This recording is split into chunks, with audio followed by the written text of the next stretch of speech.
first time here, welcome. And if you've been here before, welcome back.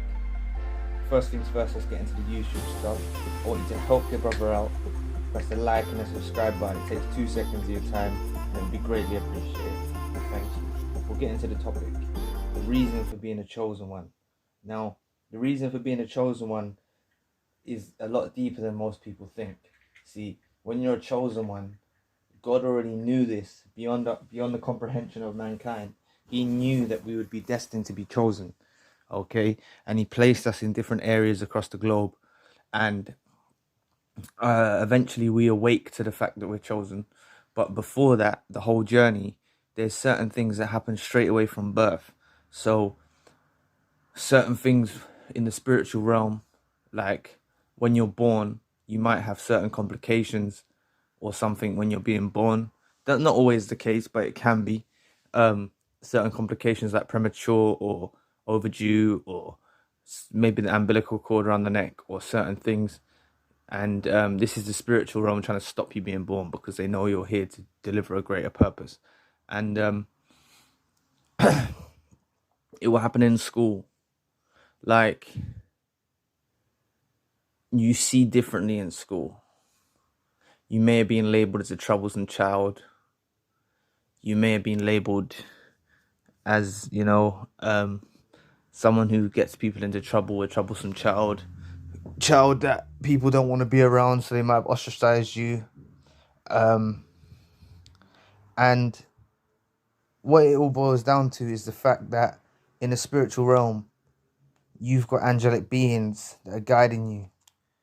And these entities can't mess with you, so they'll take control through other individuals, so you'd be misunderstood, and it's predestined. It's been predestined from the start of creation, from the start when your soul was created, that you were going to be a chosen person. And it's not like we're fighting a war, but there's a spiritual war.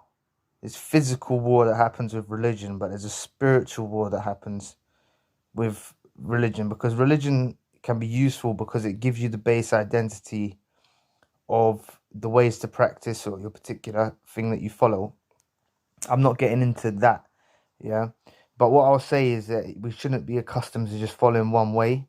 We can use one way as our ways of worship and stuff like that, but it's a lot deeper than just having a religious name above your head, or a particular organization that makes you who you are. And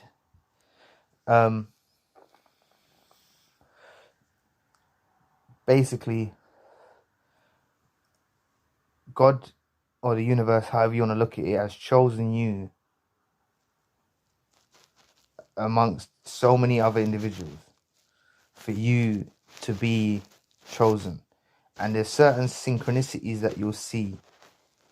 I won't get too deep into that now, but there's certain signs you'll see. And it's the reason why people they can't function around you. Because you reveal like the darkness within inside them. You bring that to the front of them.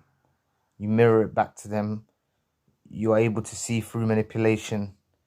And it all comes post-awakening, to being a chosen one, to being an empath. It all comes post-awakening.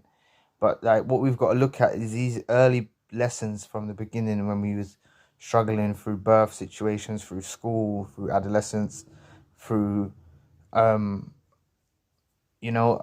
years of life. We was put up against individuals as more or less a test from the creator, from the God, from the universe, as a ways of training us. So it's more or less a training facility that happens until you awaken.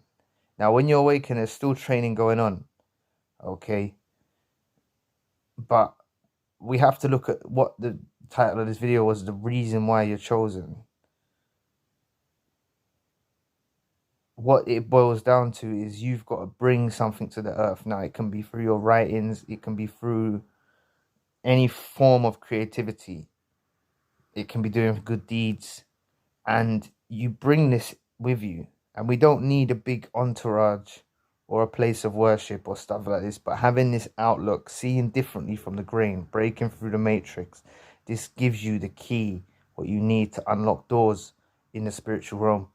And it gets a little deeper, but by you having these keys, they can't stop you. They can't stop you from your goal. We'll hit setbacks and stuff along the way, but these setbacks are basically like a reroute. It's rerouting us to the path we're meant to go. Because God's guiding us. He's basically leading us with his hand. He's guiding us through it. So we have to show resilience and patience and empathy, and we have to just be in store for this journey. But the reason why you're a chosen one is for you to find your purpose and bring this to the world. I'll leave it there. Thanks for stopping by. Remember to help your brother out, press the like and subscribe button, and I'll be coming more content.